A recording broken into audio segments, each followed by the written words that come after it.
น้ำหมดเหรอ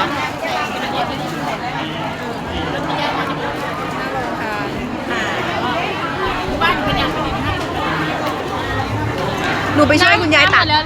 น้ำอันไหนลูกหมดแล้วหนูมาไม่ทันแล้วอะไรคะนี่ช่วยคุณยายตัดไอ้นี่ไปคนกาแฟให้เขาก็ได้ปะเนี่ยกับคุณยายวันอะคนไหนทำไมมาช้าแม่เสร็จหมดแล้วเนี่ยฮะไปไหนมา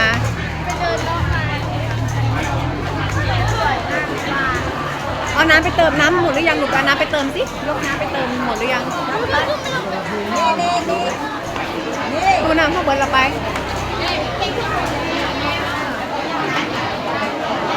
พี่น้องมาตลอดหลงปู่ลงถังแถวลงทาน